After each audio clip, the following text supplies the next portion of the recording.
Underneath my clothes, I'm always naked, like a street cat. Hello and welcome back to Lost Ox Media, everybody. As always, I'd like to thank you for joining me for yet another episode. We have a lot of good jamokes to cover, so I won't hold you. This is Lost Ox Media, everybody.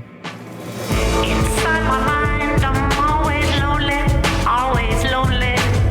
Like the man on the moon, I am 1,000 miles away. Got so many good jamokes to cover this episode. We have Tim Dillon, Joe Rogan, my newest internet obsession, Bad Baby is in the mix here. We have the Regs, Tom Segura, and of course, the introduction to the new Leave a Voicemail segment of the show. I'd like to thank you guys for joining me. It's been quite an interesting week for me, actually. I had family visit in town this week, and everybody loves that, I'm sure anyone who knows that kind of situation knows how big of a pain in the ass it can be, but the memories, we need the memories, don't we? I ended up going to the aquarium with my family, and it was funny because I have a younger brother who's like 20 years younger than me.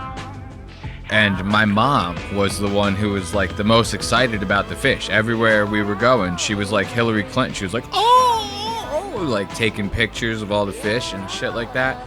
It was like a very small aquarium. This thing was inside of a mall. So you could imagine, it wasn't like gigantic. It was like a walk-through aquarium, something to do while you're walking through the mall.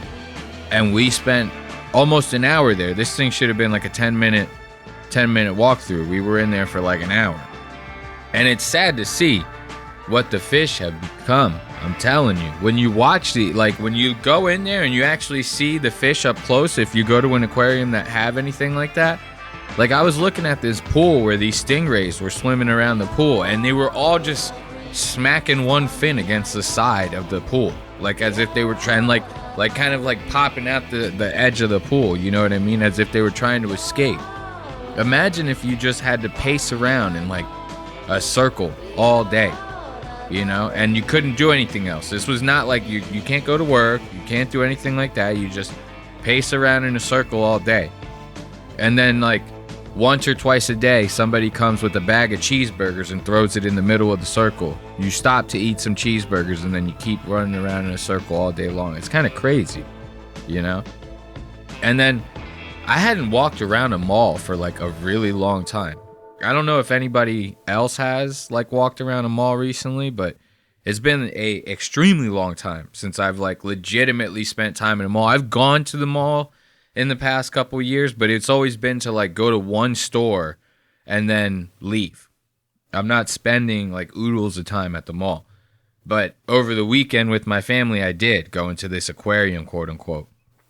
And I'm telling you, the mall is like it's like an Indian street market now. Like you're walking down the, I don't know, hall or whatever it is you want to call it. All the stores are on the left and the right side.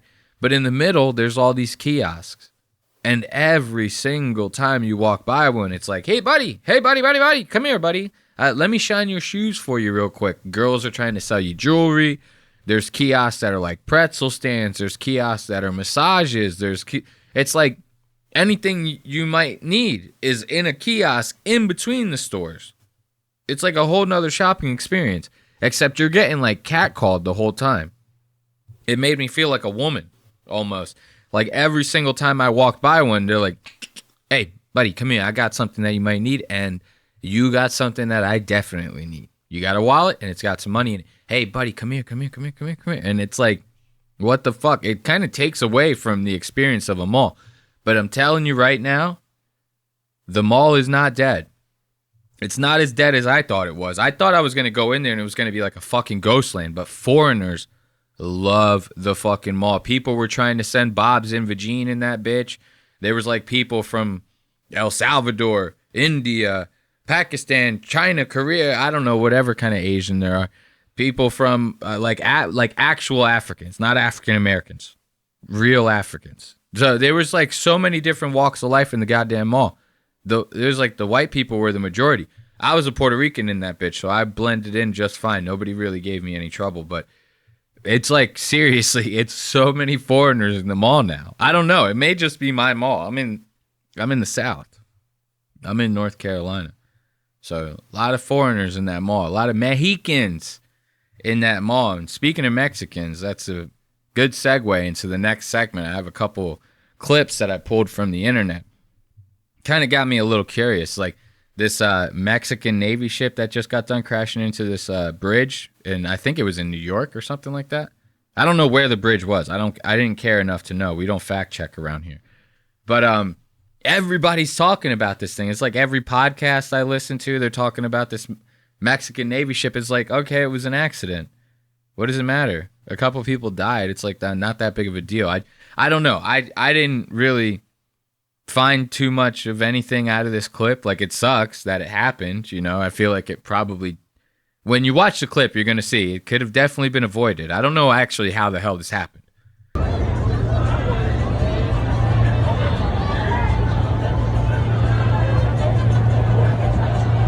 Look at this. Now the first sail is getting hit. Oh yeah, I forgot to mention that to you guys. This is a sailboat. It's not just like a regular cruise ship or like some sort of yacht or something like that. If you're just listening at home, it's like a 3-mast sailboat. You know what I mean? So right now the first mast is hit.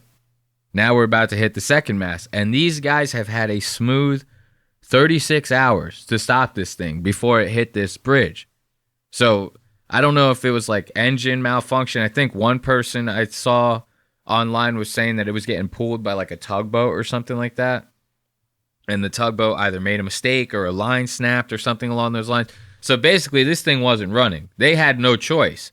But what I wanted to, the reason why I bring up the fact that they had so much time to stop is because the people that died in this thing were all people that were like on these like sail masts. Like, you see, there's people like falling off of these things. Look at this one. Look, somebody's like falling off of that.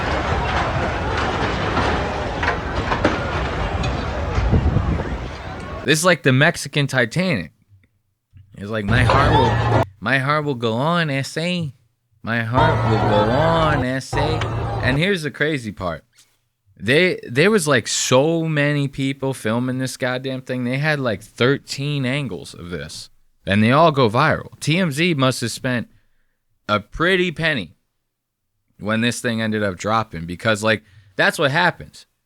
You know, so as soon as clips like these get posted online, companies like TMZ start calling and DMing accounts. Say, hey, are you the original poster? Hey, can we license this video from you for fucking nothing? For 10%, we'll license it. We'll let you know when it sells. You know, that's crazy. These companies will do that. Like, companies like TMZ or some sort of like clips company, YouTube channel, whatever. People will post viral videos like this. The company will DM you knowing that, like, you know, you just happen to strike gold with one video, right? But it's getting like a lot of traction. Like, even news stations want to cover it, right? So you'll get these companies, they'll DM you. They'll be like, hey, we want to license your video from you. Is that cool? We'll pay you like 30% of any type of, external licensing from us. So like, we'll take your video and then we'll shop it around to other shows like Ridiculousness and stuff like that. And then when they buy it from us, we'll give you 30% of that when they license it from us. And then they never license it to anybody. They take it, and they basically got you by the balls because they make you sign something where they get exclusivity to the clips. I mean, you can have it on your socials and stuff like that, but you can't make money off of it. Only they can, because they made you sign that. All for 30% of a service that they're not going to end up doing in the long term. So they get the clip from you, you get nothing, and then you can't shop it around anywhere else yourself. I learned that lesson the hard way with the viral clip of mine. Later down the road, like a couple weeks after I posted it, like right away when I'm getting ahead of myself. Right away when I posted the clip, it went viral. A company reached out to me, said that exact offer. We'll give you 30% of anything when we license the clip to somebody else. Then Then I end up doing that deal. I get nothing out of it. They get exclusivity to the clip. I sign this thing. About 2.5 weeks, 3 weeks later, I start getting emails from the producers of Ridiculousness. That's why I use that as an example. The producer's telling me he wants to use that same clip, but asked if I have any other agreements in place. We look through the agreement, and he says, damn, dude, they got you by the balls with this agreement, and we can't use the clip on the show. So I actually could have made money from that clip, and it would have been seen on TV, and instead, I signed over some stupid deal and got my balls ripped off. So it's like the TMZ and other companies like that, they'll start DMing people, and they'll fucking pull the rug out from under you, but they'll get access to that clip. They must have made a pretty penny this day off of this, because this thing has like 17 angles. Check this out. Look, here's the front angle. Here's from the opposite side of the bridge. And look, here's the thing that I don't get. The tugboat's right here. So if it was the tugboat, I mean, that doesn't make sense. This is like a mystery situation here, because like nobody seems to understand how this happened.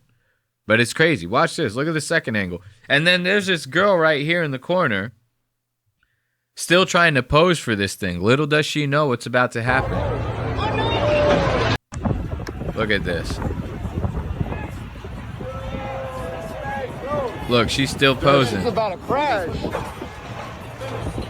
Oh, shit.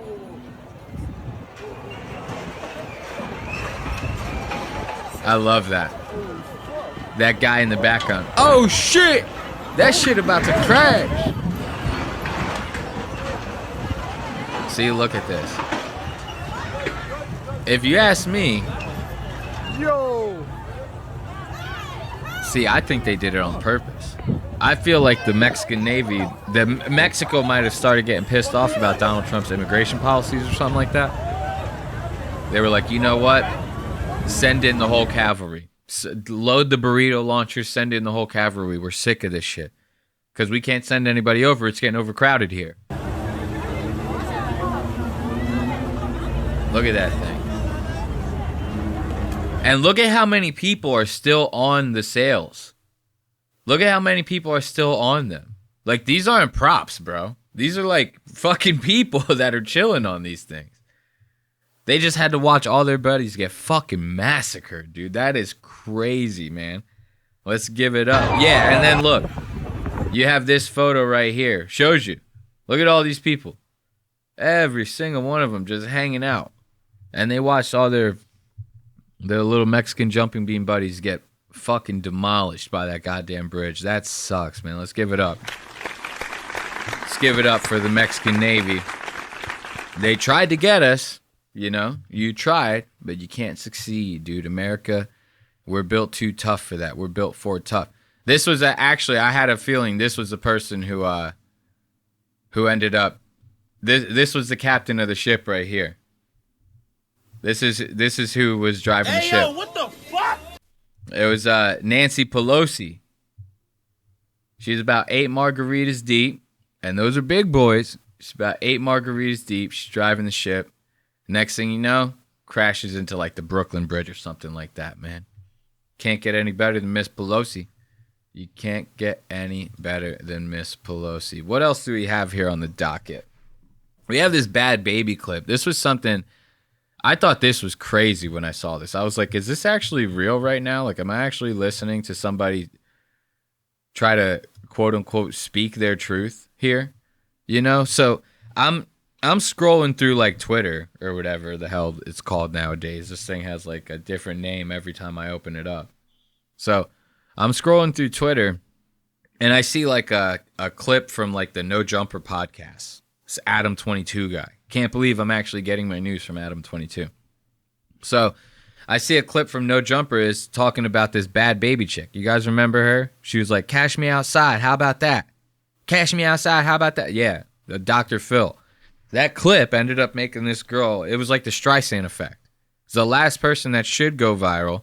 She went completely viral, ended up making a rap career for herself. Now she's pulling in like $24 million a month on OnlyFans or something like that. I have no idea. I see this clip of her talking about her relationship. I don't know if she's dating like some some rapper or something like that. But she's sitting there talking about how she was in like a domestic violence type situation. She was in like an abusive relationship, and how she ended up giving it a second chance. And now she's very thankful that she did, because if she didn't, she would be missing out on the current relationship that she has. This struck me as very weird. I was like, what the hell is this girl even talking about? Like, talk about Stockholm Syndrome. Like, this girl, she's like brainwashed or something like that. It's like ridiculous to sit there and say. And here's the thing. This is why I had such a problem with this clip, is because whether you like it or not, this girl is like influencing young girls that are coming up. You know what I mean? And I'm not like some social justice warrior that's like, yo, we need to put a stop to this. But I just think it's crazy to me. Like, it's insane to me that this is who we make famous. This is who we make famous. And then they go up here and say shit like this. So now when these young women coming up, you know, aspiring to be OnlyFans models and shit like that, aspiring to get on Dr. Phil so that they can catch their big break just like her, just like Bad Baby, you know, now they're going to hear her say this. What happens when they get in an abusive relationship when they're growing up? 17, 18 years old. They have some guy smacking them around and they go, well, if I just stick around just a little bit longer, like Bad Baby said, then I'll have the relationship that I've always wanted. This to me was insanity. Listen to how she says this. And she gets like emotional about it, as if she's speaking like her absolute truth. This is fucking crazy. I am so happy that I didn't leave him, because I would never find what I have with him in anybody else. And it's gotten so much better. It's like a whole different ball game. And it's like, I always think about it like, damn, if I would have left, I'd be missing out on this. Like, people don't look at, like, Callie would be raised by a single mother. I would probably take me a long time to get in a new relationship. Like, I'd be distraught. I believe that people deserve. Look, that's insanity to me right now, because she like brings up those 2 points. Like, my daughter would be raised by a single mother. It would take me a long time to find a relationship. Bro, whatever happened to like parents just being honest with their kids? Like, even if your kid is young, like, I get it. I don't know, because I'm not a parent, so I could just be talking out the side of my mouth here. Like, correct me if I'm wrong if you have kids in the audience, but even if your kid is young, it's like you don't have to sit there and say like, well, daddy was beating the fuck out of me and then we broke up. Like, you don't have to say that. But you can tell your child, like, it wasn't working out with me and daddy, and we had to go our separate ways. Sometimes these things happen in relationships, and when you get older and have a relationship of your own, you want to make sure that you're with a guy that doesn't put you through anything like that, so you don't have to find someone else. But unfortunately for mommy, I'm learning a lesson, and I have to find someone else. You know, me and your dad just weren't working out. Yeah, I get it. It's hard on the kid, but it's like, you want to lie to this fucker? You want to put up with this for the child? You know what I mean?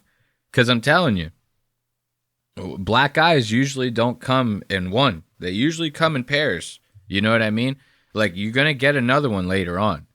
And then those two things that she brings up, like her daughter being raised by a single child, that doesn't, you don't have to raise your daughter, like fully raise your daughter. I mean, I'm sure you'll find someone eventually. You're fucking rich, bro. You know what I mean? So how do you not have, you're making so much money on OnlyFans every month. How do you not have enough confidence in your head to say like, no, I'll find somebody. Like, I'm strong enough to where I could find somebody. That's the shit that a girl like this should be preaching. This is cash me outside girl. So now she gets caught outside, gets a couple black guys from this dude. Look at this fucking guy. Chances, because I don't care how many hit songs that you have written or whatever this guy does. I don't know. I'm being a little bit racist by saying, oh, he's black, so he's a rapper. I really don't know.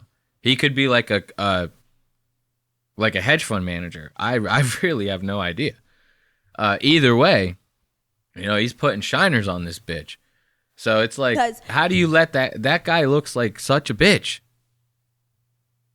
And he's going to do it again. I'm telling you, he's going to do it again. And then listen to her. She's about to say like, if I wouldn't have just held out a little bit longer, if I would have just left him instead of just waiting just a little longer, I wouldn't have the relationship that I have today, which is great now. But in 6 months, will be absolutely fucking catastrophic. Hey, yo, what the fuck? Take me a long time to get in a new relationship. Like, I'd be distraught. I believe that people deserve chances because things happen, mistakes are made, and as long as they're not repeatedly it might be a thing for a couple months. This is crazy. It might be a thing for a couple days. It might be a thing for as long as you could take it. But if that person doesn't understand how much y'all mean to each other and how much y'all love each other enough to stop, then that's when you leave. I went through so much shit. Hey, yo, whoa. What the fuck is happening here? What the actual hell is happening here? Did I just actually hear that right? Listen to this. This is what I'm saying. This is like dangerous as hell. We can't keep making people like this famous. Cause then girls like this are what breed guys like Andrew Tate. You know, everybody's got like a huge problem with a guy like Andrew Tate. It's like guys like that just don't fucking spawn up out of nowhere. It's not like they just like a video game. They just bloop, and then all of a sudden we have Andrew Tate. A person like that gets molded. And I'm not saying it's like a woman's fault or it's like, but a guy like that, he gets turned into that. Whether he's raised by that, whether he's had experiences with women like that, you know what I mean? But it's like a guy like Andrew Tate will sit there and think I can do whatever the hell I want. And why? Because women like this will put up with the shit, you know? And everybody's got such a huge problem with him. They see this girl, they go, she's such a victim. She's such a victim. We should fucking have a parade for this bitch. You know? Because she survived. She survived. She put herself through it. And to hear her, when she's saying this stuff, she might as well be saying it to young women that listen to her and idolize her. She goes, it might be a thing for a couple days. It might be a thing for a week. Shit. It might be a thing up until a week before he dies. He might do it for the rest of his life and then stop on his deathbed. You have to decide whether you want to put up with it for the love, for the relationship that you know you could have. You know, if he stops all of this, you know, it's a roll of the dice. Yeah, it's a roll of who cares? I'm rolling them fucking dice.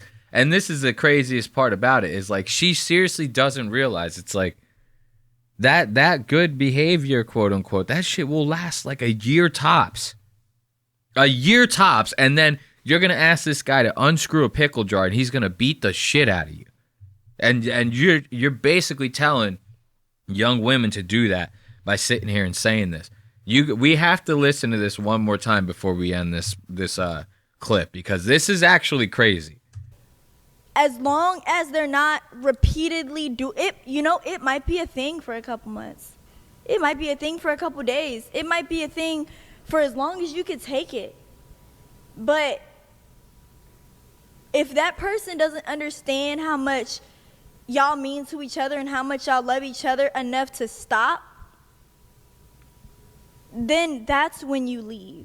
Bro, it shouldn't have happened. After the first time, you call the police, you never talk to the guy again. You know? You never talk to the guy again. Let's give it up for Bad Baby. You know? She's going to be shaping a lot of women's futures with this kind of talk, you know? And the craziest part is, I don't know the podcast, but she was on this like, they call them like boppers or something like that. It's like girls who live in like OnlyFans houses and just do like webcam content. So it's like you talking to a generation of sluts and you're going to just turn them into punching bags. That's nice. I like that, you know? I love that. So what do we got next? Let's actually get into a little bit of Tim Dillon, you know? My man Tim Dillon, I love me some Tim Dillon, right? So this was funny. So I've been watching Tim for a little while, you know? Who hasn't? The guy's a very popular dude. So he was on Rogan not too long ago, right? And as I'm watching this Rogan, he starts talking about this CNN interview that he had and how he had a nice long hour-long conversation with this CNN reporter and how after the interview, they go, oh, well, we don't know if we're going to release the whole thing. We might edit it down, make you look like shit, and then put it out there, see how our audience likes it. And Tim made a big stink about this on Rogan. He goes, no, put out the full clip. They got to put out the full interview. They're fucking trying to edit shit. And I was telling them, Rogan's the man because Rogan doesn't edit anyone. Rogan doesn't, try to influence anyone's decisions or how they do anything. That's why everyone likes Rogan so much. I found that to be very rich because I could poke holes in that and turn that whole fucking saying into Swiss cheese quicker than you could fucking blink. I'll tell you that right now. And I think we might just do that in this next segment that I think I'm going to call Your Favorite Podcast Sucks. Hey, yo, what the fuck? So let's check out this Tim Dillon interview. This is very rich. This is very, very rich. She's about to ask him, what's your relationship like with Joe Rogan? Listen to this. And what's your relationship with Rogan? You've been on his show. He's my father. Well, you've been on his show. We've never talked about it, and it's because I'm overweight. And he will not admit it. He's really into he is my father. No, I've been on his show multiple. He's a great friend. I respect him, and he's been very nice and generous to me. How does going on his show affect your career? People, he shares his audience. He's got a massive audience. He allows you to come on and say what you want and be funny and be interesting or whatever you're going to be, and he shares his audience. It's a very generous thing to do, and there's not a lot of people who do that, by the way. Funny that you say that, Tim, because every single podcaster does that. That's what's so rich about this. Tim's over here globbing up Joe Rogan as if Joe is in the room overseeing the interview, right? And Tim doesn't normally do that. Tim's always talking shit about others. Even his greatest comedian friends, he'll talk shit about. He's a shining example of your friends talk shit to your face, but will always defend you behind your back. That's the kind of guy that Tim is. So I guess this is a behind the back situation, right? He's talking nice about Rogan behind his back, but to glaze him like this is kind of crazy to me, right? And then he goes, oh, well, Rogan shares the audience. He shares his audience, which not many people do. Every podcast, every comedy podcast shares their audience. If Tim goes on History Hyenas, they're sharing each other's audience. When Flagrant has Joe Rogan on, whatever, if Flagrant has a comedian on, they're sharing audiences. When Andrew Schultz is coming out with the new comedy special, and he ends up on every single fucking podcast that you could possibly imagine. You guys remember that? This guy had a special come out. It was you couldn't turn on a podcast without Andrew Schultz being on there.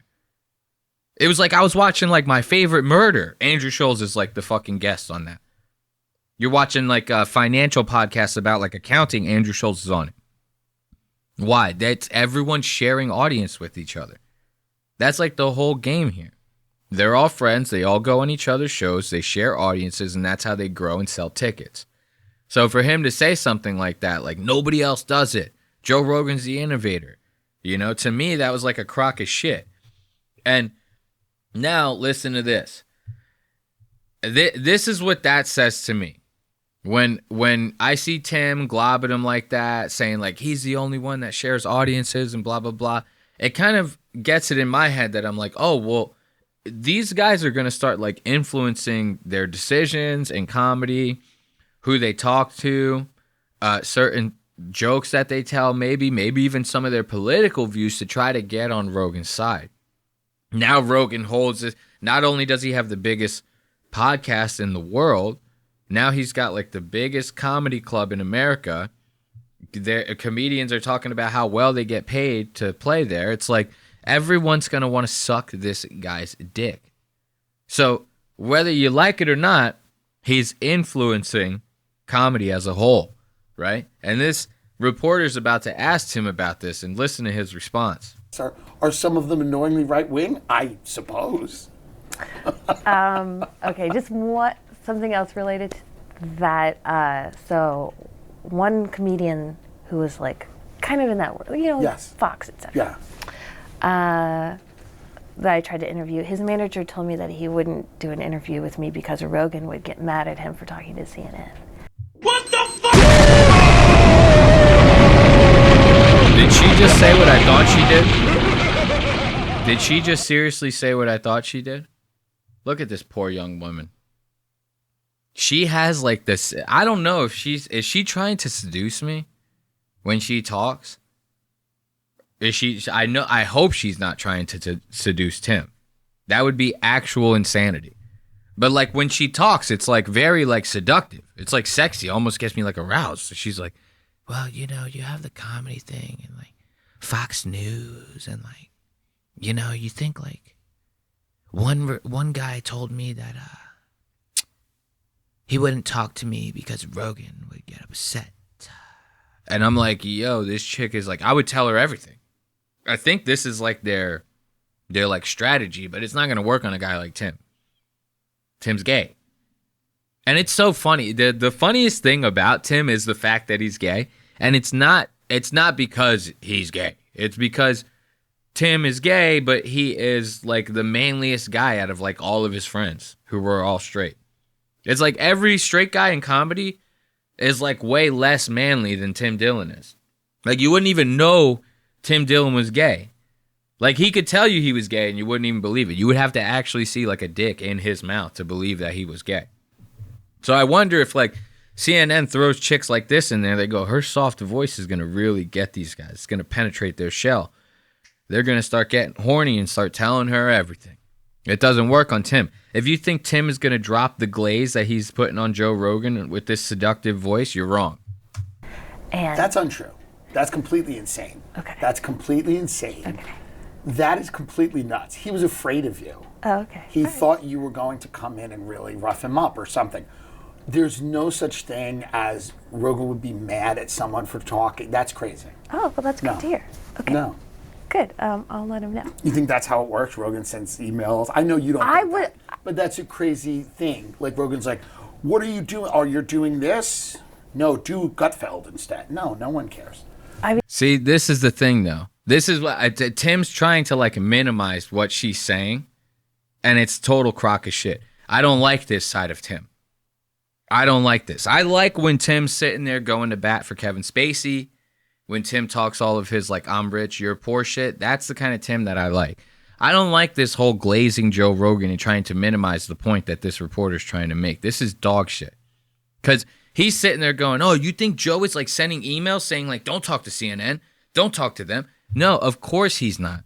Anyone with half a brain is going to know that that's not what's happening. It's Joe has a certain political leaning, tends to be to the right, you know what I mean? And he used to be so centered.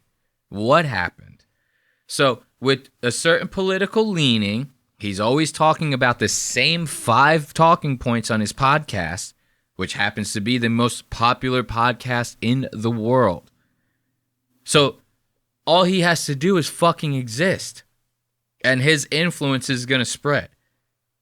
Joe Rogan might not have even talked to this comedian that they're referring to when he says, oh, I can't talk to CNN because Rogan will get mad. Rogan probably didn't even have to say anything. The guy probably assumed, because Rogan's talked so much shit on CNN, on his show, that like, oh, Rogan doesn't fuck with CNN. So if he sees me appear on CNN, that might hinder my chances of coming onto the podcast. So I'm not going to do it. See, that's the way that works. To sit there and try to minimize what she's saying. Look at this cocksucker. Literally. This is not a figurative. Look at him. Tim, dude, I hate this for you. Listen to this again, dude. The way Tim globs this guy up. He goes, that's insane. That's insane. You think Rogan's trying? And he says it like he keeps repeating himself because he's like, what do I say to not make myself seem like Rogan has his fist completely up my ass, but like still defend him in a way? You know, I don't want to sound like I'm kissing his ass too much. Me because Rogan would get mad at him for talking to CNN. And That's untrue. That's completely insane. Okay. That's completely insane. Okay. That is completely nuts. See? 4 times he did it. That's untrue. That's completely untrue. That is insane. That is completely insane. That's He's completely trying to insane. think of what to say without making himself seem like a complete kiss ass. would get mad at him for talking to CNN. And That's untrue. That's completely insane. Okay. That's completely insane. Okay.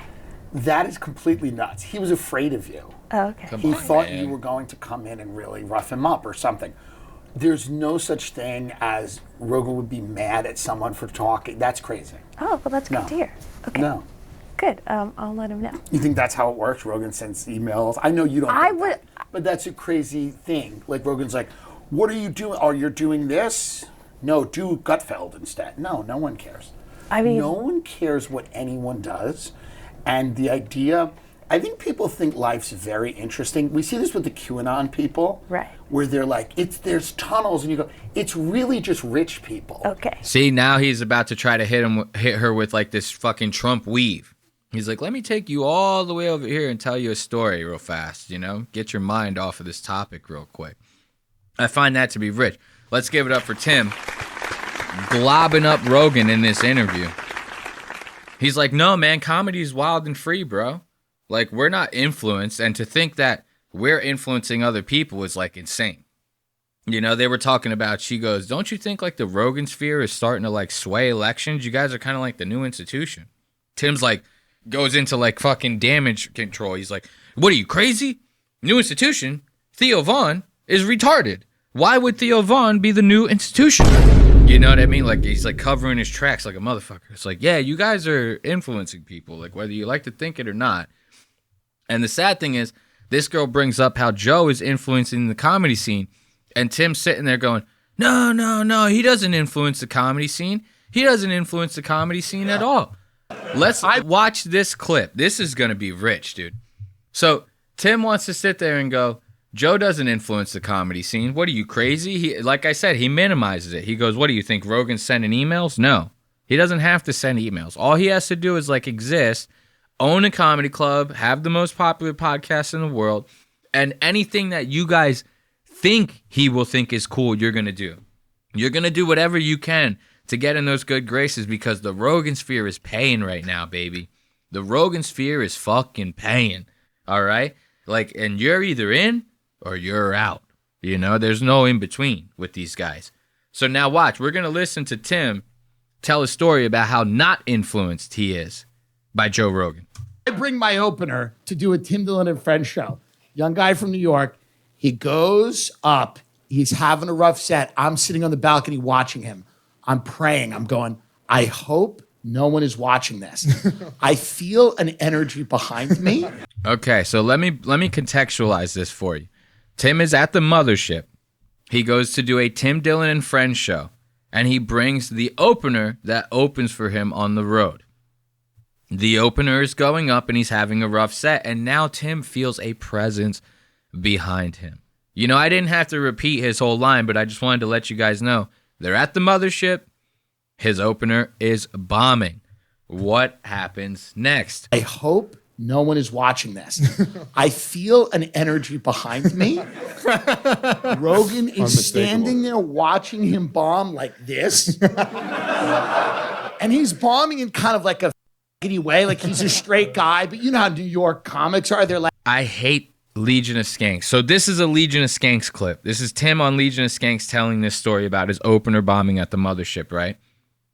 He goes to talk about how his opener is bombing in a faggoty way, and they bleep it.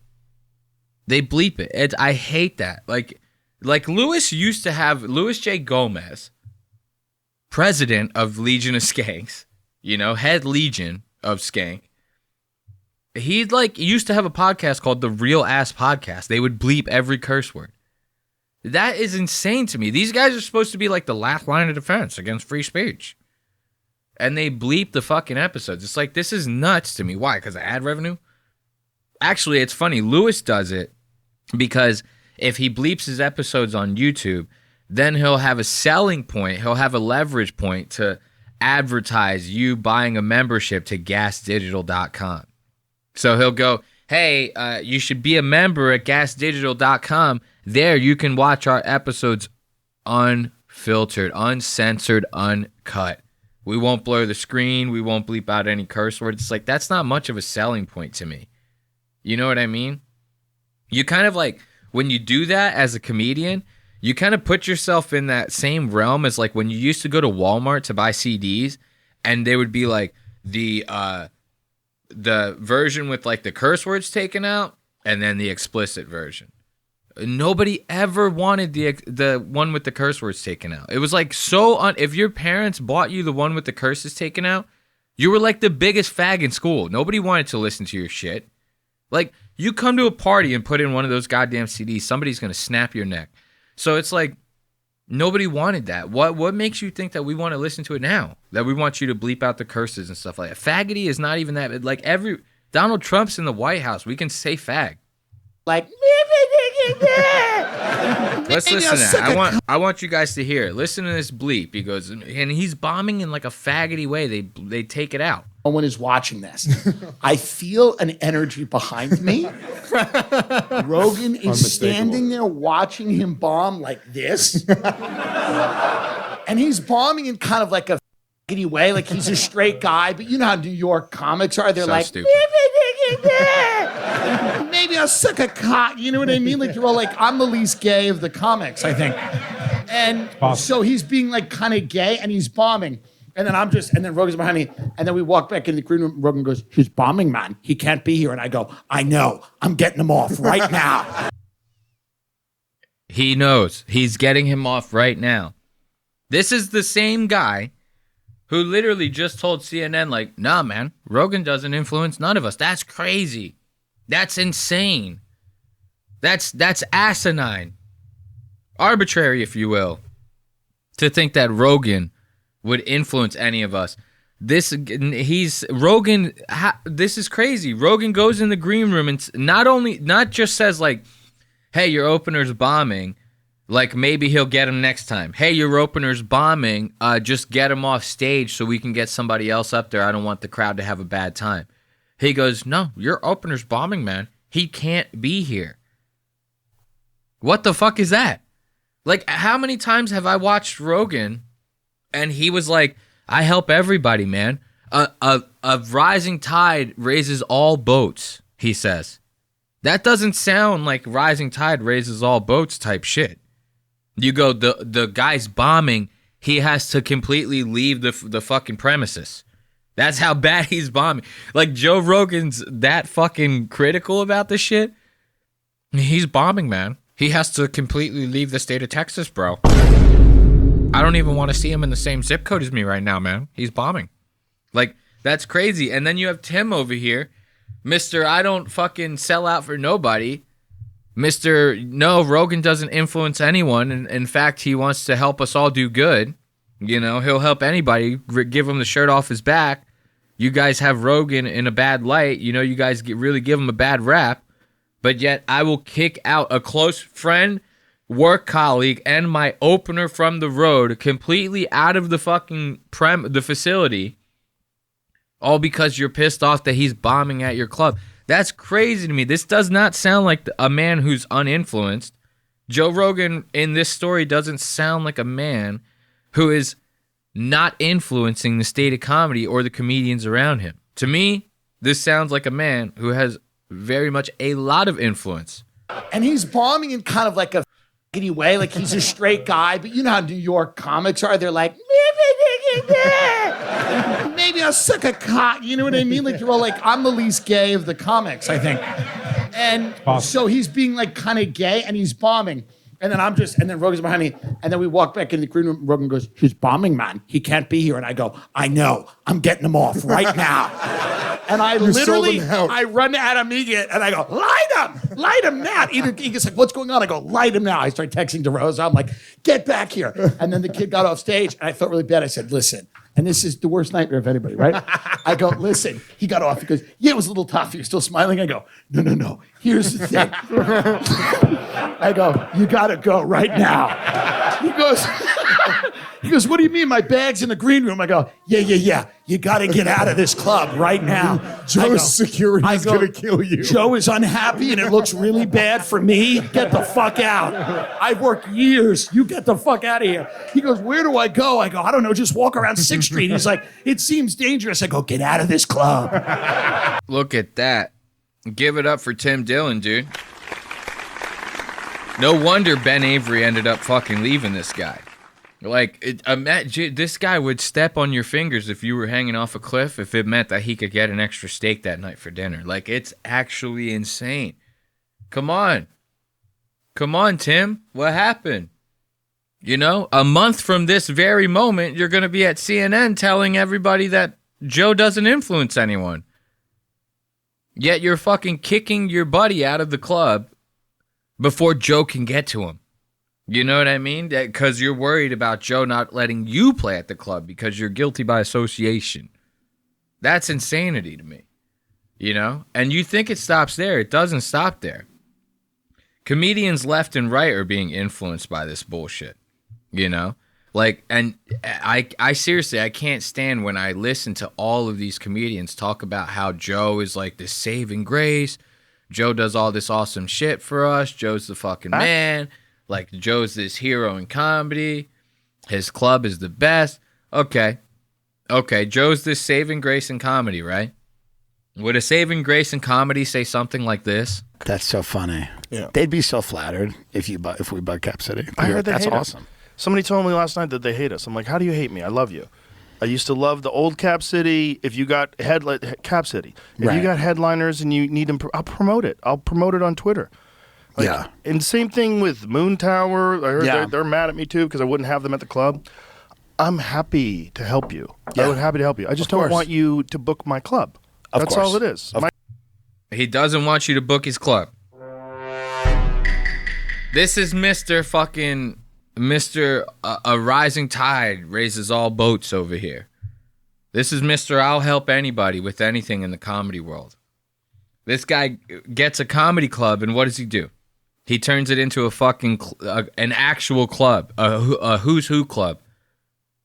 I'm in it and you're not. I choose who's in it. I choose who's not in it. So he's sitting here talking about how this club Cap City is pissed off at him because Joe won't let their headliners play at his club for exposure. Now, that's not necessarily something that's like, oh, it's just business. It's just business. Like, no. They're looking at it like it's personal because how many times have they probably let Joe play his shitty set in that club? Because they know that Joe could have moved tickets because of how popular his podcast is, right? So at that moment, they go, it's business. Like, we don't think you're funny. If it was up to us, we would just tell you not to play here at all. But you sell. What are we going to do? If you're selling, you're selling. And we're here to make money. And Joe's sitting there going, well, it's that your guys, they're just not good, you know? I just don't like them. You know what I mean? So it's not that I won't help you. If you have headliners coming up, you know, tell me. I'll promote it on Twitter. Because everybody listens to my... Joe, you don't even fucking respond to comments, bro. Like, what are you talking about? Aside from just people reading it and leaving comments because they know that other people will see it and might follow their account, it's like nobody gives a fuck about what Joe Rogan's posting online. Listen to this. This is the guy. This is Mr. Help Anybody. This is the same guy. You can't do stuff and say stuff like this on your podcast and then you think that you're not influencing the state of comedy. That's crazy. If we bug Cap City. I heard they that's hate awesome. Us. Somebody told me last night that they hate us. I'm like, how do you hate me? I love you. I used to love the old Cap City. If you got Cap City, if you got headliners and you need them, I'll promote it. I'll promote it on Twitter. Like, yeah. And same thing with Moon Tower. I heard they're mad at me too because I wouldn't have them at the club. I'm happy to help you. I would happy to help you. I just don't want you to book my club. That's all it is. My club is sold out every night. Yeah. And it's guys like you and Shane and Ari and all these. I don't want anybody else booking it. It doesn't mean that I don't support your cause. Of course. I just don't want you coming into my establishment. That's all it is. And then to say it like that. It's not that I don't think, like, you know, I support your cause. He can't even sit there and say, like, it's not even that I don't think you're good because Joe doesn't want to lie. So he has to say some stupid ass shit. Who says that when it has to do with comedians? Ever. Who would ever say that when it has to do with comedians? It's not that I don't support your cause. What's the cause? I thought comedians are just trying to make people laugh. What kind of cause are they trying to do? Why are you saying it like that? Why are you wording it like that? You trying to get around something? Like, that's what it sounds like to me when I hear this. And then to word it the way he does. It's not that I don't support your cause. It's that I just don't want you at my establishment, you know? It's like, that's all it is. I don't. It's not that I think that you're beneath me. It's just that I don't want to look at you. You know, it's like you're basically saying the same thing here, buddy. So let's give it up for Mr. Rising Tide over here. You gotta love Mr. Rising Tide over here. Can you believe that? And look, I'm not done. I'm not done with the point that I'm trying to make right now.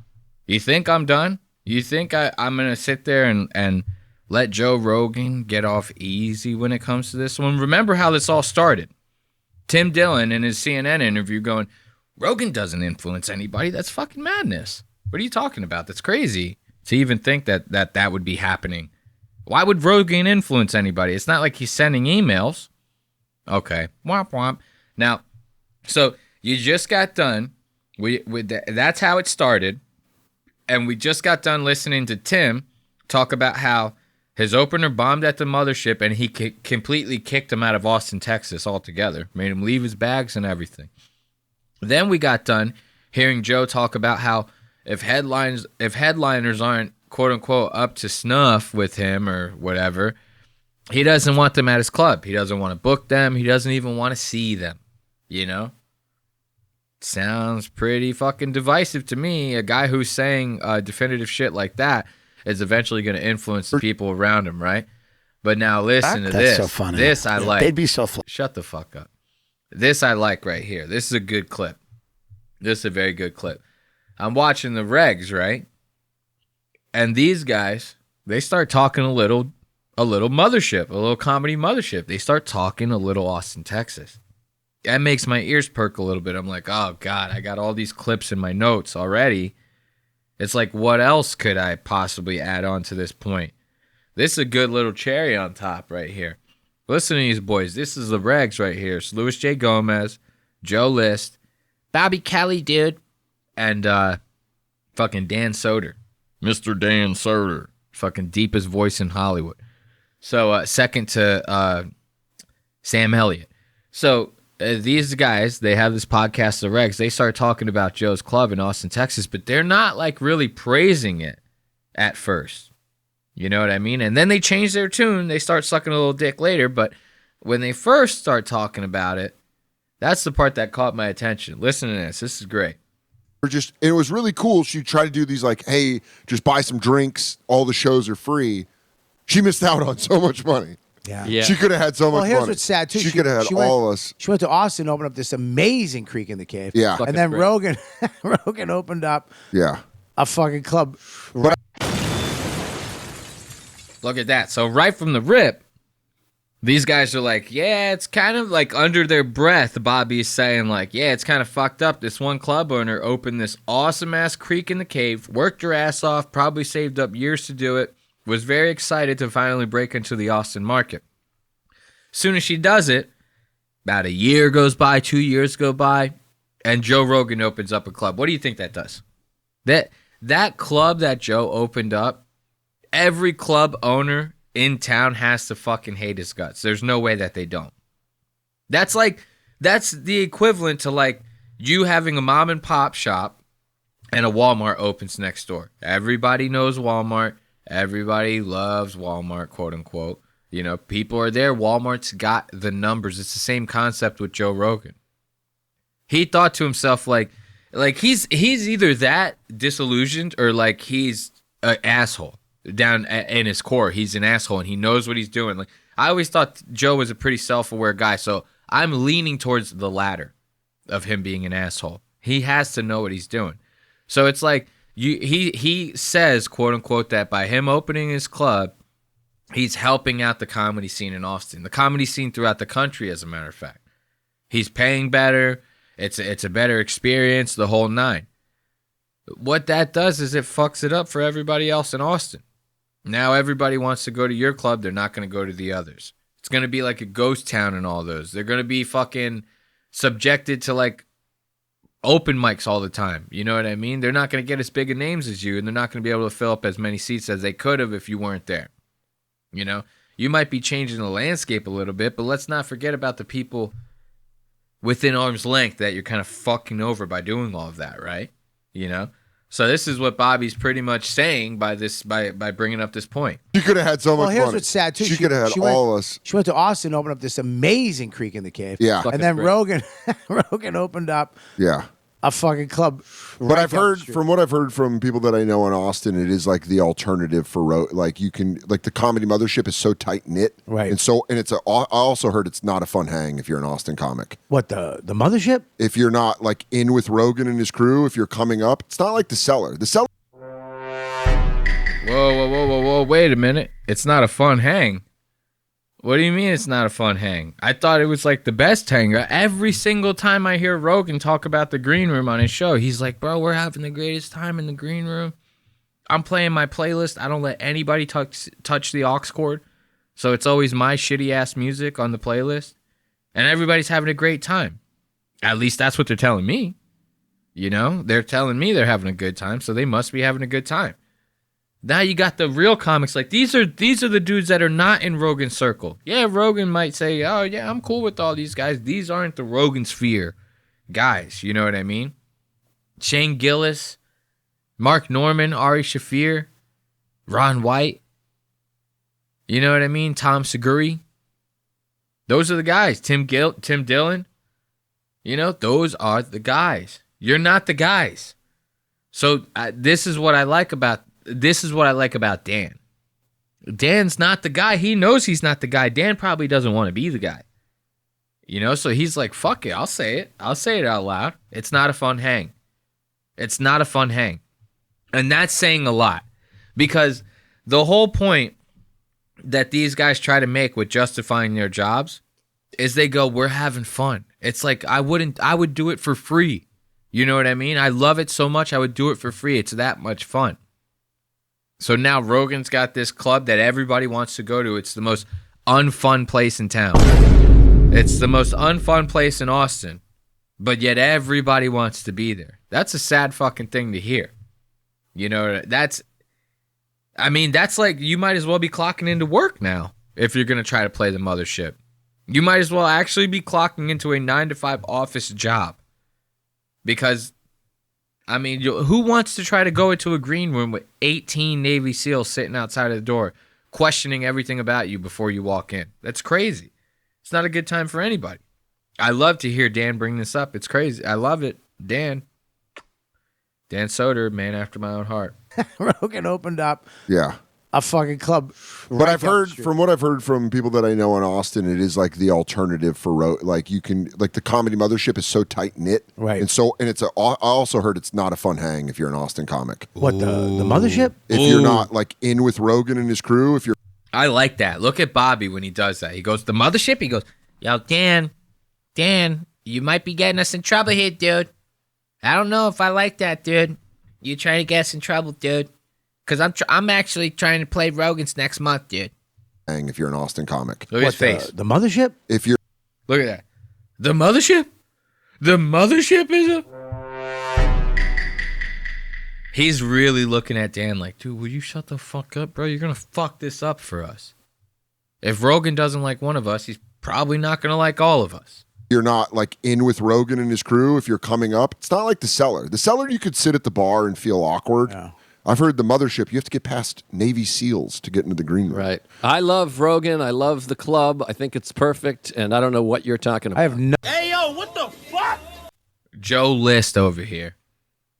Joe List, of course, the first one to suck dick. You know why? We're gonna go to this time code later. This is hilarious. You know why Joe's so quick to suck dick?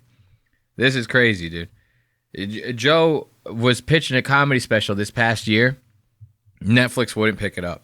As a matter of fact, nobody would pick it up. And wait until I show you this time code later. Wait until you hear the depths that he resorted to release this special because nobody wanted it. What's the matter? YouTube fucking didn't want it either? YouTube wouldn't let the upload button wouldn't work? That's crazy to me. Wait until you hear this time code later. But I wanted to emphasize this little glob job that Joe's about to do. Jokingly, of course. He says it's a joke. It's a joke. I love the comedy mothership. I would never talk shit about the comedy mothership. And then after he says that, you'll hear him. He goes, I'm actually supposed to play there like in 2 months. I love Rogan. I love the club. I think it's perfect, and I don't know what you're talking about. I have no idea, and every time I go there, I feel joy in my heart. You fucking only club that when they bootlickers. go, do you want to come? I go, yes, before they even say, and then I feel joy. Yeah, and he swung me. I'm all in on Trump. Oh my God, dude. Smart guy, very smart. Yeah, Very little corruption. It's I just nice. bought Max, me and Max, bow and arrows, compound bows. We started shooting. And So you won't have your Zuckerberg moment with Rogan when he asks you what kind of bow you have? Oh, I don't know what that means. Does he shoot a bow too? Oh, he does. Oh, it's just coincidence then. I love elk meat too. That's cool that's coming Dude, in. the thing I brought it up. I love it, guys. It's a joke. We're joking. We're not trying to really glob them. You know what I mean? Why would we try to really glob them? That's crazy. You know? I love that. So this is what I'm talking about with the initial point of Tim's interview. It's like to sit there and try to talk all this shit. And the funny thing was, like I said earlier, when the interview had happened, Tim was going on Joe Rogan making this big ass deal like they're trying to lie, they're trying to edit the interview down, man, to like create their own narrative and stuff. Meanwhile, you're going on there, they release the full interview and you're creating your own narrative about Joe Rogan. Sad to see what's a piece of shit that you've become, Mr. Dillon. It really is the saddest that I've ever seen. So next I want to talk about my newest internet obsession. This is a guy named Jeremiah Daniel Johnson. He's like the FUPA workout master. This guy is actually fucking insane because he does these TikToks where, you know, everybody tries to have like a hook on the TikTok, right? They want something that's going to capture you and get you watching like right away, like the first 2 seconds or something, right?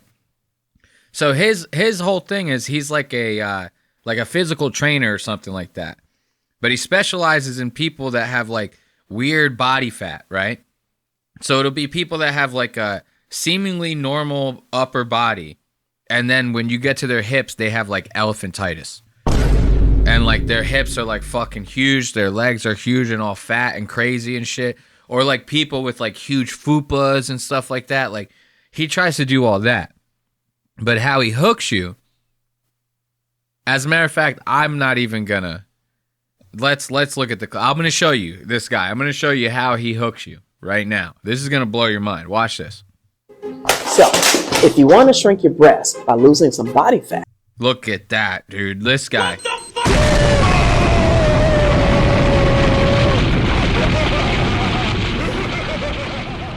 Doesn't get any better than that. So this guy, this is what he does. This is how he hooks you. Is like he'll show a picture of like the weird fat that you may be trying to lose. In this TikTok, it's a woman with gigantic tits. And then he emulates that fat by like shoving like right now he's got 2 paper towel rolls in his tank top to look like giant boobs. Knocks over a whole picture frame. That's going to hook you. That's going to get you watching. In other ones, he's like shoving all these like clothes and comforters like under his shirts and in his sweatpants and stuff to make it look like he's fat. This guy covers it all. He covers it all. Watch this again. This is an amazing hook. Watch this. So, if you want to shrink your breast by losing some body fat, get your flat band and put it under one foot. After that, step over with the other foot. From here, wrap it once around your hands. After, bring your arms up to touch each other and then just bring them back. See, so now this is where it gets like boring. The real meat is like the first 5 seconds. It's like this guy's going to get you in the first 5 seconds. Look at the next one. Let's see, because he has like a string of these where he does crazy stuff like this. You're going to get your flat band. You're going to put it Look at under this your one. feet. Look at him. Look at this guy. He's insane. Look, and he's dead ass serious about this. This is what I like about this guy. He's like Francis Borges, but with like physical training. I love that. Look at this again. Watch. So he's got this really fat like this fat, gigantic person eating cake. Like this is crazy that you would even let yourself go like this. Like that is actually insane. So for those of you just listening, he has a picture of a very, very large woman biting into a birthday cake, but not like a slice of birthday cake, like the whole birthday cake, right? And then right behind the picture, he's in like a makeshift fat suit, like a DIY fat suit that he made by like shoving a bunch of like pillows into his sweatshirt and stuff like that. And he's about to show you how to burn that fat. And this is the best thing about these. He's showing you how to do these. You don't even have to get up. Like, I'm being dead serious. You don't even have to get out of a chair to do any of these exercises. So, like, even if you're not fat, like, if you're just lazy like me, like, I'm about as lazy as it gets, these are, like, perfect workouts for you. So, it's like, you guys think that I'm, like, ironically watching these because they're, like, funny or whatever. It's like, I'm getting tips from this guy. Like, these are gonna be my new workout routines. Watch this. You're gonna get your flat band. You're gonna put it under your feet. Look at his, dude, he looks crazy. Next, you're gonna tie the handles probably like once or twice around your hands.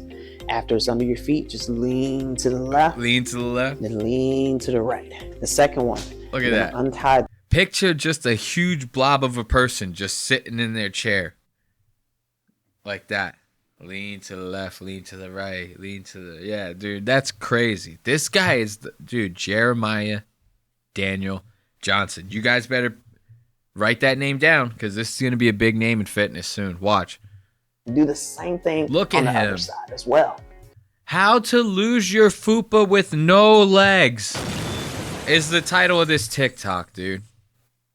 This is real. I'm being... It's like... That's crazy. And then he shows a picture of this girl with like the hugest fupa, but she clearly has legs. Like she's propping one up. Look at this. So we don't want to get too deep in there. We don't want to lose ourselves, get lost, you know, have a rescue team have to get us out of this thing. But you can see she has one leg propped up. So this is a person that still has both legs, but he's pretending to have no legs. He's sitting on his legs and he has like sheets stuffed in his sweatpants to look like he has a fupa. This is solid, girl. This guy is the next big thing in TikTok as far as I'm concerned. You're trying to lose your fupa with no legs, just get your flat band. Now, in order to lose this fupa, you have to know it's an area of fat, so you can't target directly. Matter of fact, you lose body fat all over at the same time. So it's best to work out your full body. So you can do that by taking your flat band, flipping it behind your back, and from here, just putting your arms under the band. And what you want to do is just press straight out. This is taking care of your chest, your core muscles, your arms, and your shoulders. Wait, hold up. This doesn't even make sense. How's that even going to work out your fupa? I mean, he's like essentially telling you to like bench press kind of like with the bands almost. So it's going to work out your upper body, but your fupa is still going to be completely intact, if you will. Like, that doesn't make any sense to me. I don't know. He might be losing me with this one. If you wanted to work out your back, you can take this. We don't want to work out the back. We want to work out the fupa. What is he doing? Wrap it about 2 or 3 times around each one of your hands. And from here, just pull it apart, just like this. This is also working out your shoulders and your arm. Those are not the fupa, bro. Come on. What are you doing? Hold up. I might have spoke too soon on giving my praise to this guy. I don't endorse him. Not yet. Not yet. That's not a good way. Like, I'm being serious. That's not a good way to, like, if you want to get rid of the fupa, you do like, I would do like crunches or something. Or like, I know this is going to sound crazy, but I would do leg raises if I was going to do that. I know you're trying to work out the fupa with no legs, but you could still like lift the nubs and do leg raises, and that would work out like the lower abdomen, the fupa area. You could do bicycle kicks. You know what I mean? Like, these are things. This guy's a quack. Hold up. I spoke too soon on him. He's a quack. Here's 2 exercises for flabby arms. What is this? All right, ladies, can't be afraid to break your nails or get them dirty. What I want you to do is put this over one hand. Wait, Joe, so now, for those of you listening at home, he has like, you remember when you used to twist paper in school, you would twist it in like a really, really thin cone, and then you would tape it and you would put those on the ends of your fingers to make it look like you had super long fingers. He has that on both his hands right now. And he says he says, ladies, I know you don't want to break your nails, so you can do this exercise and you could still have a full nail set. This is crazy. Now, I want you to grab this band on the top right here, right? With the second hand, I want you to grab it here at the bottom. And from here, you can work out that tricep, that bottom arm. So just flex that arm down. It'd be a lot easier to tell what you were doing if you didn't have these fucking things all over your fingers, man.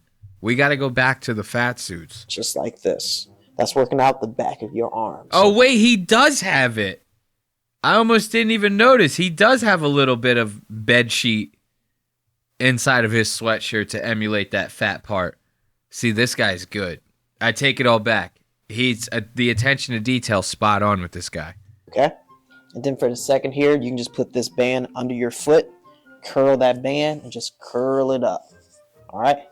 Do just like that. Now, if you like band workouts like these. See, this is all obviously just to sell these bands. Let's see what else he's got. I need some more fat suits. There it is. Now, but I'm working on something. I might not be impressive there right it now, is. but I'm working on something. I might not have any money right now, but I'm working on. Look at that. That's good shit right there. You remember what I told you guys about with the elephantitis legs? Now we're talking here. Now he's doing it. He's got like 2 comforters in each leg, each pant leg of his sweatpants right now. I can only imagine what it's like to film these things at home. Like, he's probably going to like the thrift store and buying like a bunch of different bed sheets and stuff like that, because you can only do so much. You can only fill up so much. All right, ladies, try this to tone your inner thighs. So you're going to get your loop band, all right? You're going to put both of your legs. He's got an actual actor in here. How much you want to make a bet that's his girl? Because those brothers, they love an oblong-shaped white chick. You know what I mean? They'll do anything to get into the center of that cream. Inside this loop band. So put it around your ankles. From here, what you're going to do is just move one of your legs in a circular motion.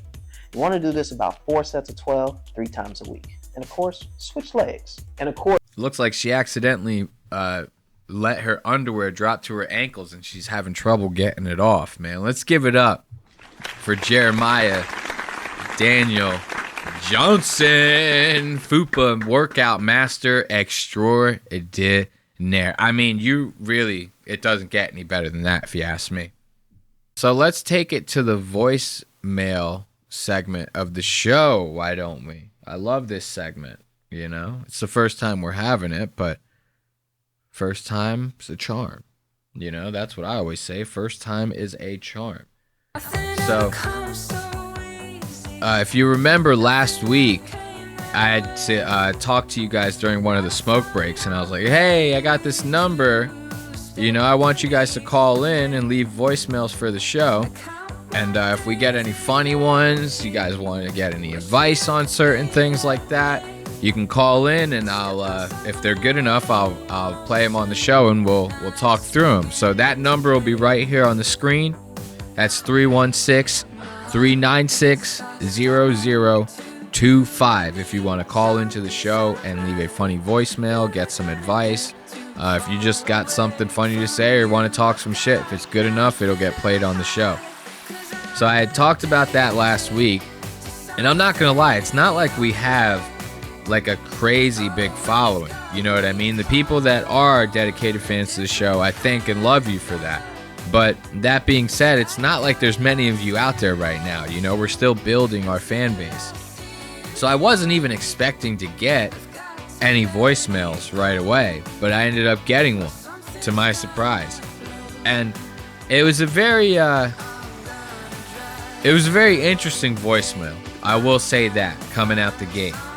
It took me a couple times to listen to it to actually understand what it was that this person had wanted. But I do have the voicemail here. I don't know who it's from. This one's anonymous. If you're going to say something with these voicemails and you don't, you know, you're going to say something crazy or, you know, ask for advice on something that you really don't want to share with the world like that, you can do it anonymously. You don't have to tell me who you are. So this person ended up leaving a voicemail, and I wanted to play it on the show so that we can try to talk it through for this person. Let's give it a listen. It's our first voicemail, listener submission. Okay, so I'm not even going to talk around. I'm just going to be dead ass. Just got broken up with, 28, living with my parents, have few prospects of future, and the future being better. Just wondering, like, how much weed I got to smoke until the shit stops, because this is getting annoying. Like, I'm not... Wait, hold up. Because that was a little low at first, and it's kind of hard to understand, right? It's the guy's talking a little fast, so let's play it back. I'm going to raise the volume a little bit. Okay, so I'm not even going to talk around. I'm just going to be dead ass. Just got broken up with, 28, living with my parents, have few prospects of future, and the future being better. Just wondering, like, how much weed I got to smoke until the shit stops, because this is getting annoying. Like, I'm not saying that I have a small dick. I'm not saying that I don't have enough confidence to get a girl. I'm saying, like, this shit is annoying. Please help. Okay, bye. Okay, so what I got out of that was you just got broken up with, you're 28 years old, you're living at home with your parents. You said you had a few prospects for the future, that it might be a little bit better soon. How much do you have to smoke before this shit stops? That's the part that I'm kind of lost at a little bit here. How much do you have to smoke until what stops? And then we go on to the rest of the voicemail. It says, because it's getting annoying. It's not that you don't have a small dick, and it's not that you're not confident enough to get a girl. You're just saying that it's annoying. So I'm going to guess that you're saying how much do you have to smoke until you find a girl, or until you don't care about the fact that you don't have one. I'll say this first and foremost, man. The first thing we got to tackle in this situation is, what are you smoking? What are you smoking? Because that could be the biggest contributing factor to why you got broken up with in the first place. You know, nowadays times are tough. Rent is crazy high. The housing market is shot to shit. So I guess it's not like crazy that you're living at home with your parents at 28. I mean, hold up. Excuse me, I had to hit the cough button. It's definitely not ideal. I was fortunate enough to move out when I was like 19. Haven't looked back since. If the world, I'd rather jump off of a bridge than move back in with my mom. But that's just me personally. So I don't know if this girl necessarily broke up with you because you were living with your parents. You know, it could have played a part in it. You know, if you're smoking a bunch of angel dust or like crystal meth and you live with your parents, that's going to be a good reason for any girl to break up with you. Any girl with stable mind and body. So that's the first question. Are you smoking like some crazy shit to try to forget about this? And here's the thing. Smoking anything to try to forget about something is not the way you want to go. You know what I mean? These drugs are supposed to be like life enhancers. They're not supposed to be like substitutes for like what you feel on a day-to-day basis. You know what I mean? Like I'm smoking artificial intelligent joints on the show, right? They're all AI. None of them are real. But that's to enhance the show. It's not to like make me forget about the fact that I'm doing it, right? You know what I mean? So that's one piece of advice that I'll give you coming out of this voicemail is like, you don't want to try to do any smoking or drinking or any type of substance to take yourself away from like problems, to make you forget about stuff. Because it doesn't work. I'll tell you that right now. It doesn't work at all. How do I know? Because I used to drink every single day. I'll get personal with you guys right now. I used to be like a crazy alcoholic. I was like the type of drinker that was like, if I was not physically sleeping, like lights out, snoozing, I was drinking. All day, all night, drinking my ass off nonstop. I shook that habit, luckily, And it changed my life for the better in many, many ways. Women department being one of them. You know, nobody wants to really cuddle up at night with someone who smells like booze all the time. You know, nobody's going to want to cuddle up at night with someone that smells like weed all the time or meth or whatever it is that you're smoking. I don't know. I don't think I heard you clarify that. So that's going to be like the first piece of advice that I would give in these types of situations is like, don't try to smoke anything to forget about something that's happening to you. And if I'm hearing you talk about that as like a solution to your breakup problem, you might have been smoking too much during the relationship, and that shit might have been a no-go with her. You know, she might have been like, oh, it's cool that you smoke. I'm 420 friendly, but it's like every fucking second of the day. And there's a caveat to that, right? It's like women... At least in my experience in life, women don't want to feel like they got to take care of you. You know what I mean? That's just the way it is. They don't want to feel like they have to take care of you in any capacity, whether it's the rent being paid or, you know, having your own place or you being too high to function throughout the day. They don't want to do that. You know how many times I've been in a relationship with a girl, the girl has never made a decision the whole fucking relationship.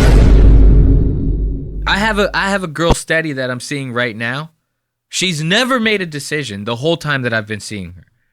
I literally, every single time I'm around her, she goes, what do you want to watch? I don't know, you make the decision. What do you want to eat? I don't know, you make the decision. She's never made a decision in her life. Ever. Not once. So it's like, girls don't, and I'm not saying that's every girl. I'm saying typically girls don't want to feel like they have to make the decisions for you. Like they have to walk you through things. Like they have to hold your hand for stuff. So if you're like too high already to function throughout the day, I mean, that's not a good foundation for a relationship, right? And then on top of that, you live with your parents. I mean, let's just be real here. Let's just be real. I'm going to be real. I'm going to feed it to you straight. Like, so you're already 2 strikes on that. You're smoking a lot, whatever the substance may be, and you live at home with your parents. Now, again, that's not crazy to hear. You know, you might live in New York State or New York City for all I know. And it's so expensive to live in New York City. Trust me, a lot of people are living with their parents. If not, they got roommates. Hardly anybody's living by themselves anymore. You know what I mean? Unless they bought a house like back when the shit was sweet, when the housing market was actually good. If you buy a house now, you're buying at the top and you're retarded. But I'm getting past the point here. So there's 2 pieces of advice right there. I would quit the smoking and I would strive to at least leave my parents' house in some capacity. Because trust me, if you haven't left the nest yet, when you do, it's going to give you like a whole new level of confidence. You're going to it's going to change your whole outlook on the world. For one, you're going to have to be responsible for yourself for once. And number 2, you're gonna finally like feel a different sense of freedom. You even if you lived at home with parents that don't care about you and just let you do whatever the fuck you want, it's still different than living on your own. There's a different sense of pride that comes with it, right? So that's gonna help you out in ways that you can't even believe. If you can get out of your parents' house, that's gonna make a huge difference with women. You know, it's gonna make a very big difference. And if you can do it while smoking, I mean, fucking hats off to you, buddy. If you can smoke and live by yourself, I mean, now you're really making waves. I smoke tons of AI joints. I also live by myself. You know, I'm not fucking Rockefeller, but I like to think that I'm doing all right. You know what I mean? And I have that pride that like I worked for all of this shit and it's mine. You know, so that's gonna be one piece of advice I give you. Quit the smoking. If it's hindering your life in any way, drop that shit, bro. You don't need it. Trust me. You'll do better without it. Now, here's where the voicemail gets a little crazy. You're saying that it's getting annoying. You're not saying that you have a small dick or that you're not confident enough to get a girl. I'll tell you right now, my friend, guys who don't have small dicks never talk about not having small dicks. I'm going to tell you that right now. You might have a small dick. I don't know. But you might have a small dick because it's like people that are cool. You know, guys that are cool don't go around saying that they're cool. They just are cool, you know? You got a long hog. You just let that thing be. You don't have to tell me about it. That's another piece of advice I'll give you. Leave your dick out of the equation, my friend. Leave your dick out of the equation. You had no reason to spread that filth on my show. No, I'm joking. But in all seriousness, leave your dick out of it. You really, honest to God, you had no reason to tell me. It's not like hearing this voicemail, I was like going like, oh, I bet this guy has a small dick, like when I was halfway through it. So your dick was like the furthest thing from my mind, hearing this voicemail. 9 times out of 10, your dick is not the problem. It's the thing that's attached to the dick that women tend to have a problem with. You know, guys with micro penises get laid nowadays. You know, it's all about who you are on the inside. You know, you could be rocking a Tic Tac, but if you got a Ferrari and a heart of gold, you're going to get some puss. I mean, you're going to get some puss. So let's be real here. The small dick, let's leave it out of it. The confidence part, let's talk about this. So confidence is a double-edged sword. A lot of people don't realize this. A lot of guys don't realize this. Confidence can be a double-edged sword. I'll tell you why. Because too much of it is a bad thing. Not enough of it is also a bad thing. So you really have to find this like sweet spot, right? And the sweet spot doesn't happen to be in the middle. Every person is different. So every person's sweet spots are going to be different. You know, people have a certain like cadence of talking. People have a certain tone when they speak. People walk a certain way and carry themselves a certain way. So the level of confidence that you have is really going to either complement that or kind of send that off tilt, depending on who you are and how you portray yourself. You know, so if you're like a skinny, timid guy, having too much confidence is going to come off as inauthentic. Does that make sense? Like, and I'm not saying that if you're skinny or and timid, you're doomed to live that way the rest of your life. You can be fucking Vern Troy. You could be mini-me and be confident. Midgets are confident.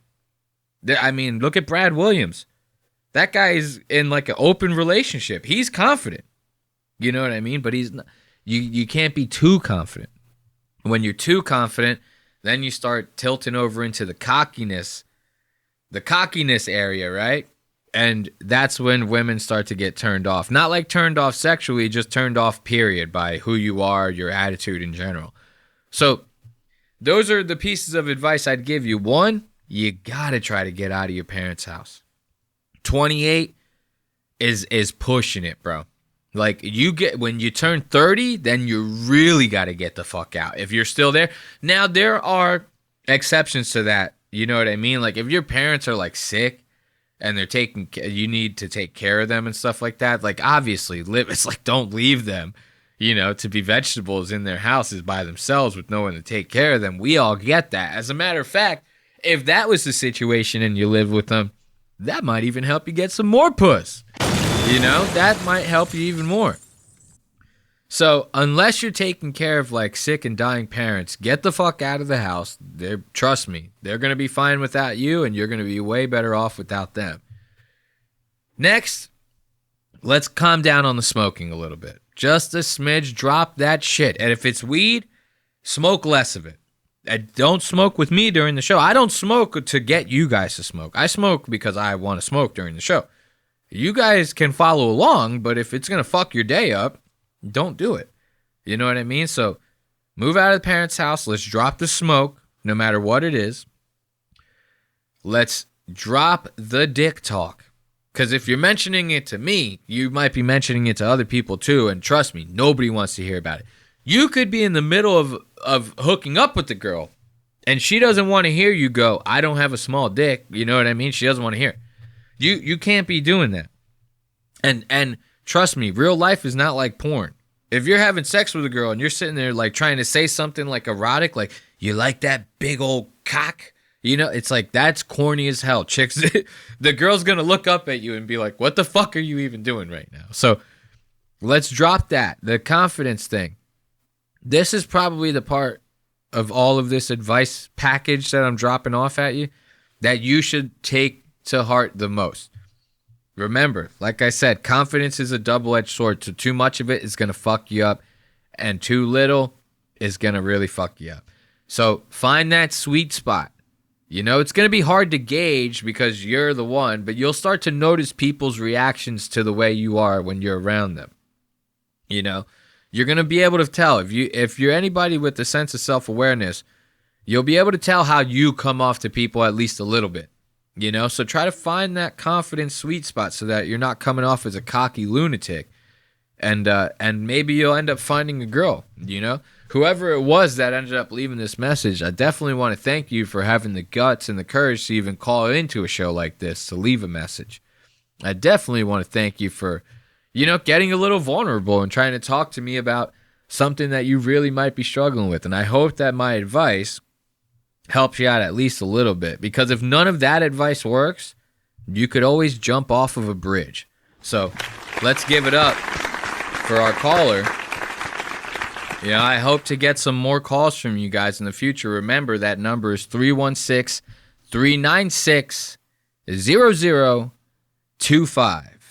Actually, that's going to be the conclusion of this episode of Lost Ox Media. We're going to turn up the music a little bit.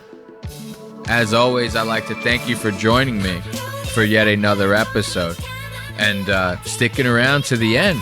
You know, we're changing up the format a little bit. We're changing up the time a little bit. You know, we're still coming into our own and trying to find our way. But with fans like you and supporters like you, we're going to get there sooner than later. And this show is going to be a hit.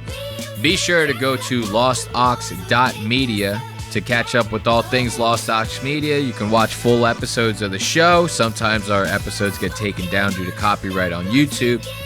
Or you can support the show by buying merch. Be sure to call into the show if you want to leave a voicemail, get some advice, talk some shit. If it's funny, it'll make it on the show. That number is 316-396-0025. As always, I'd like to thank you for coming to another week of debauchery where we make you take a second look at what you just watched. Until next time, I bid you adieu and bid you goodbye. See ya.